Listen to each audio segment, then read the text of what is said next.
বিসমিল্লাহির রহমানির রহিম। আমার ছোট্ট সোনামণিরা, আশা করি তোমরা প্রত্যেকে সুস্থ এবং নিরাপদ আছো। আমিও আল্লাহর রহমতে ভালো আছি।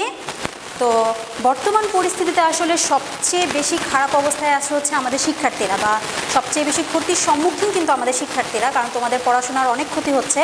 তো এই ক্ষতিটাকে কিছুটা হলেও কাটিয়ে ওঠার জন্য একে স্কুল অ্যান্ড কলেজের কর্তৃপক্ষ এই অনলাইন ক্লাসের আয়োজন করেছে।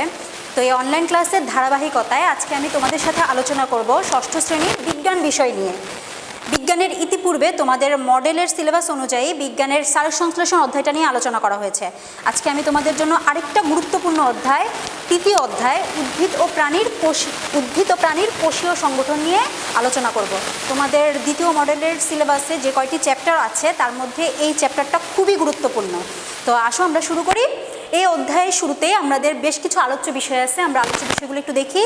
আমরা এই অধ্যায়ে জানবো হচ্ছে কোষ সম্পর্কে, কোষের প্রকারভেদ সম্পর্কে, উদ্ভিদ ও প্রাণী কোষ সম্পর্কে, এবং জীবদেহে কোষের কী ধরনের ভূমিকা আছে, বা কোষ অ্যাকচুয়ালি জীবদেহে কী ধরনের কাজ করে সেটা সম্পর্কে আমরা জানবো। তো শুরু করি। প্রথমেই আসো, আমাদের প্রথম যে অধ্যায়ের শুরুতেই কোষ কী, বা কোষ বলতে তুমি কি বুঝো। শুরুতেই শিক্ষার্থী বন্ধুরা মনে করো যে আমি তোমাদের হাতে বেশ কিছু ইট দিলাম। বেশ কিছু ইট দিয়ে আমি তোমাদেরকে বললাম এই ইটগুলো দিয়ে তোমরা আমার একটা সুন্দর বাড়ি তৈরি করো। তো তুমি তখন কি করবে? ওই ইটগুলোকে কি করবে? একটার উপরে একটা রেখে একটা দেয়াল তৈরি করবে, এবং আস্তে আস্তে কি করবে? একটা বাড়ি তৈরি করবে, বাড়ির একটা কাঠামো তৈরি করবে। যখন বাড়ির এই কাঠামোটা তৈরি হয়ে যাবে তখন কিন্তু তোমার যে সেই যে তুমি একটা ইটগুলো একটার উপরে একটা যুক্ত হয়েছে সেটা কিন্তু আর দেখা যাবে না। তুমি কি দেখবে? তুমি দেখবে হচ্ছে পুরো বাড়িটা। আমাদের জীবদেহটাও আসলে তাই। জীবদেহে এই ইটের মতো বক্স আকৃতির কিছু কোষ একটার উপরে একটা স্তরে স্তরে সজ্জিত হয়ে আমাদের এই জীবদেহটাকে গঠন করে। তো খুব স্বাভাবিকভাবে যদি আমরা কোষের সংজ্ঞা অনুসারে আমরা বলি, তাহলে আমরা কি বলবো? জীবদেহের গঠন ও কাজের একককে কোষ বলে। আমি আরেকবার বলি, জীবদেহের গঠন ও কাজের একককে কোষ বলে। সর্বপ্রথম এই কোষ পর্যবেক্ষণ করেন ইংরেজ বিজ্ঞানী রবার্ট হুক 1665 সালে। উনি একটা অণুবীক্ষণ যন্ত্রে বোতলের ছিপি পরীক্ষা করতে গিয়ে একদম এরকম স্তরাকৃতির কতগুলো জিনিস দেখতে পান, যা পরবর্তী সময় তিনি বলেন হচ্ছে যাকে কোষ নামে অভিহিত করেন। তো তোমরা কোষের সংজ্ঞাটা জানলে, এবার আসো হচ্ছে কোষের প্রকারভেদ, বা কোষ কত প্রকারের হয়। এই যে আমাদের জীবদেহ এতগুলো কোষ নিয়ে গঠিত, এই কোষগুলোকে আমরা কয় প্রকারে ভাগ করতে পারি। শুরুতেই আসো নিউক্লিয়াসের উপস্থিতির ভিত্তিতে। নিউক্লিয়াস কোষের একটা অত্যন্ত গুরুত্বপূর্ণ অঙ্গাণু। এই অধ্যায়ে তোমাদের আলাদাভাবে নিউক্লিয়াস নিয়ে আলোচনা করা হয়েছে, তো আমরা সেটা ধাপে ধাপে আলোচনা করব। শুরুতেই দেখো, কোষের প্রকারভেদ নিয়ে আলোচনার শুরুতেই নিউক্লিয়াসের উপস্থিতির ভিত্তিতে আমরা কোষকে ভাগ করতে পারি দুই ভাগে, আদিকোষ এবং প্রকৃত কোষ। আদিকোষের একটা উদাহরণ তোমাদেরকে আমি দেই। আদিকোষের উদাহরণ হচ্ছে ব্যাকটেরিয়া। যে ক্ষুদ্র ক্ষুদ্র যে অণুজীবগুলো আছে সেগুলো হচ্ছে আদিকোষ, যাদের নিউক্লিয়াস অনুপস্থিত থাকে। আর নিউক্লিয়াস যাদের মধ্যে উপস্থিত থাকে তাদেরকে বলা হয় হচ্ছে প্রকৃত কোষ। এই প্রকৃত কোষকে আবার তুমি তার কাজের ভিত্তিতে, মানে প্রকৃত কোষগুলো কি ধরনের কাজ করে তার ভিত্তিতে তুমি কোষটাকে ভাগ করতে পারবে দুইটা ভাগে। একটা ভাগ হচ্ছে দেহকোষ, আরেকটা ভাগ হচ্ছে জনন কোষ। অর্থাৎ দেহকোষ এবং জনন কোষ, এই দুই জাতীয় কোষ নিয়ে হচ্ছে প্রকৃত কোষ গঠিত। এর মধ্যে দেহকোষের কাজ কি? নাম শুনেই বুঝতে পারতেছো। দেহকোষের কাজ হচ্ছে এরা দেহ গঠনে অংশ নেয়। অর্থাৎ আমি একজন জীবদেহ গঠনে এদের ভূমিকা অগ্রগামী। এরা জীবদেহ গঠনে অংশগ্রহণ করে। আর দ্বিতীয় আরেকটা হচ্ছে জনন কোষ। যেহেতু জীব অবশ্যই সে প্রজননে অংশ নেবে, তাহলে এই প্রজননে যে কোষগুলো অংশ নেয় তাদেরকে বলা হয় হচ্ছে জনন কোষ। এদের মূল কাজ হচ্ছে প্রজননে অংশ নেওয়া। এই হলো মোটামুটিভাবে কোষের প্রকারভেদ। এবার আসো কোষের গঠন নিয়ে আমরা আলোচনা করব। দেখো, যেহেতু আমরা কোষ খালি চোখে দেখতে পাই না, আমরা হচ্ছে শুরুতেই আমি বলেছিলাম যে একটা বাড়ি নির্মাণ করার পরে কিন্তু তুমি আর তখন ইটটাকে দেখবে না, তুমি কি দেখবে? তুমি বাড়িটাকে দেখবে। সেরকম একটা জীবদেহ বা একটা জীবের কিন্তু আমরা পুরো গঠনটাকে দেখি, এই ক্ষুদ্র ক্ষুদ্র কোষগুলোকে আমরা দেখি না।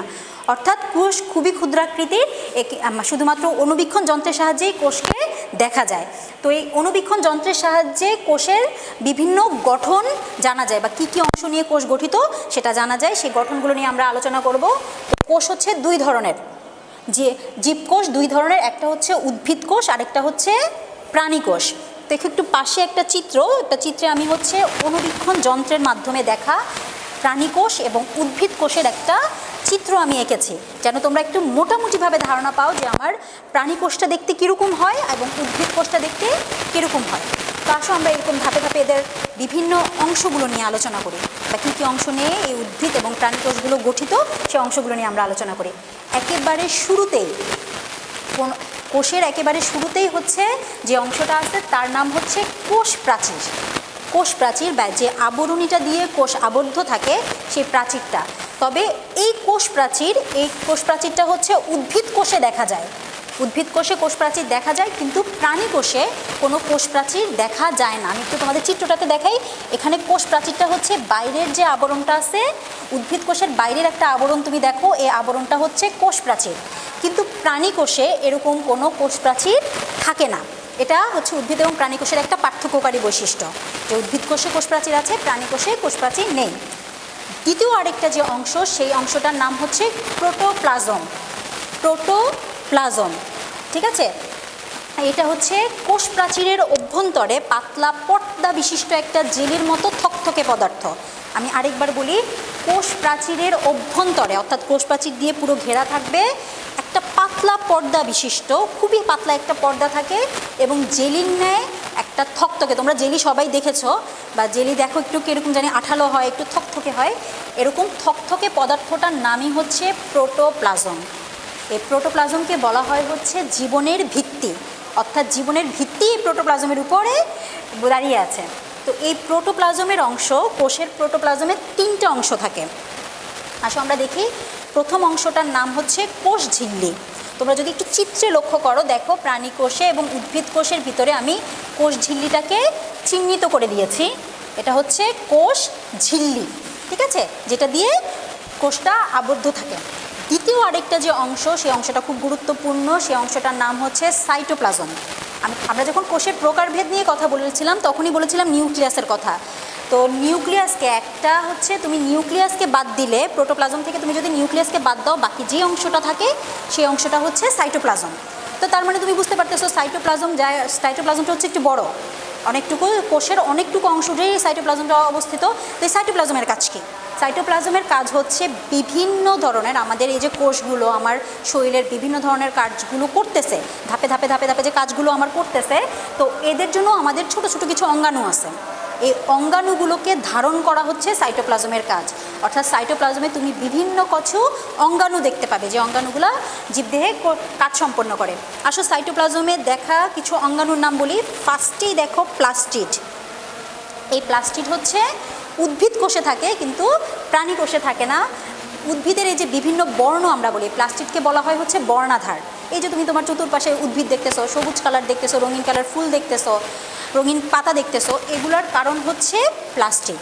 এটা একটা উদ্ভিদ এবং প্রাণী কোষের পার্থক্যকারী বৈশিষ্ট্য বলতে পারো, যে উদ্ভিদ কোষে প্লাস্টিড থাকে কিন্তু প্রাণী কোষে কোনো প্লাস্টিড থাকে না। এরপরে আছে হচ্ছে কোষ গহ্বর। আরেকটি সাইটোপ্লাজমীয় অঙ্গাণু কোষ গহ্বর।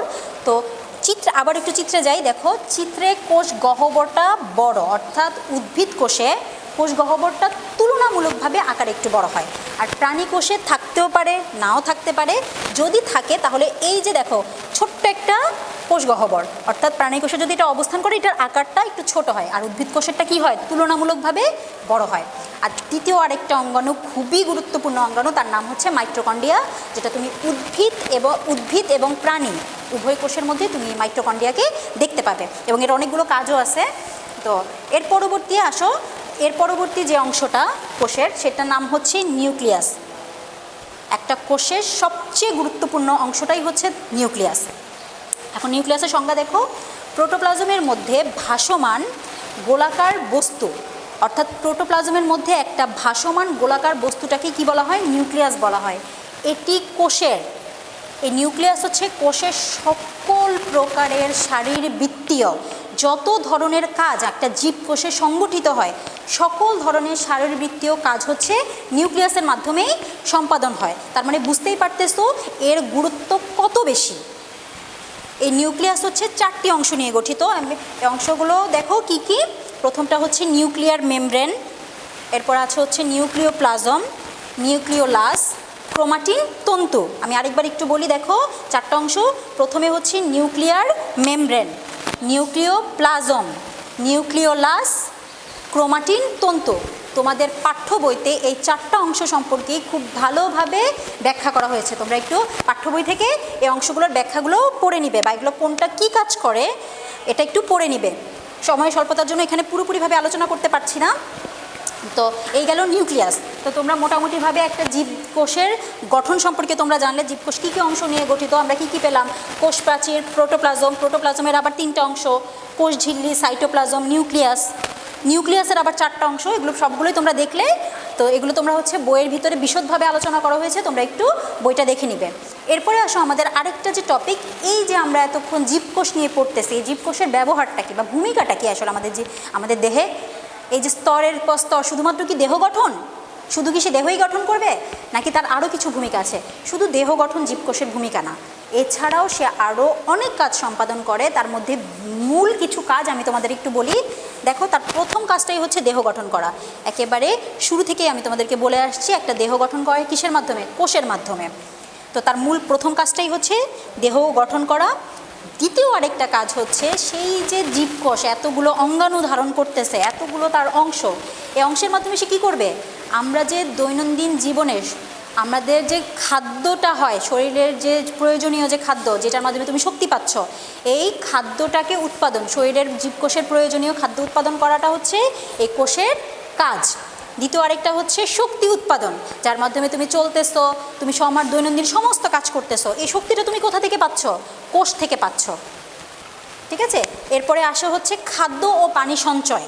পানি সঞ্চয়, মনে করো আমি হচ্ছে এই যে আমরা দৈনিক খাদ্য এবং প্রাণী, আমার হচ্ছে হয়তোবা কোনো একটা পরিস্থিতিতে আমি কম পানি পেলাম না, বা আমার এখন পানির প্রয়োজন, আমি এখন পানি পাচ্ছি না, বা আমি হয়তোবা খাদ্য খেতে পারছি না, ওই মুহূর্তে আমাকে বেঁচে থাকার জন্য, টিকে থাকার জন্য কিছুটা খাদ্য এবং পানি এই কোষগুলো সঞ্চয় করে রাখে। তারা নিজেদের মধ্যে সঞ্চয় করে রাখে, যা আমরা আমাদের যদি কোনো খারাপ সময় সেটা আমরা ব্যবহার করতে পারি। এরপরে আসো পরবর্তী আরেকটা কাজ হচ্ছে প্রয়োজনীয় উৎসেচক ও রস নিঃসরণ। এই যে আমরা খাদ্য গ্রহণ করতেছি, এই খাদ্যগুলোকে ভাঙার জন্য, বিভিন্ন শরীরের বিভিন্ন কাজ সম্পাদন করার জন্য আমাদের কি প্রয়োজন? উৎসেচক প্রয়োজন, জারক রস প্রয়োজন। এই জারক রস এবং উৎসেচক এগুলো নিঃসরণ করা কোষের একটা প্রধান কাজ। তো তোমরা এগুলো হচ্ছে কোষের মূল কাজ। আরও কিছু কাজের কথা বইয়ে উল্লেখ করা হয়েছে, তোমরা একটু দেখে নিবে। তো এই হলো আজকের মোটামুটিভাবে আলোচনা 3য় অধ্যায়ের উপর উদ্ভিদ প্রাণীর কোষীয় সংগঠন। মূলত এখানে এই টপিকগুলোই আলোচনা করা হয়েছে। আর কিছু একটু মাইটোকন্ড্রিয়া, প্লাস্টিড, প্লাস হচ্ছে নিউক্লিয়াস, এরটা হচ্ছে সময় স্বল্পতার জন্য পুরোপুরিভাবে আলোচনা করতে পারতেছি না, বাট ইনশাল্লাহ পরবর্তী ক্লাসে এটা আলোচনা করে দেব। তো আজকে যা আলোচনা হয়েছে তোমরা প্রত্যেকে এগুলো একটু ভালোভাবে বাসায় দেখবে, পড়বে, এবং এগুলো ভালোভাবে প্র্যাকটিস করবে, কারণ তোমাদের 2য় মডেল পরীক্ষা নিকটবর্তী। তো সবাই ভালো থাকবে, সবাইকে সুস্বাস্থ্য কামনা করে আজকে আল্লাহ হাফেজ।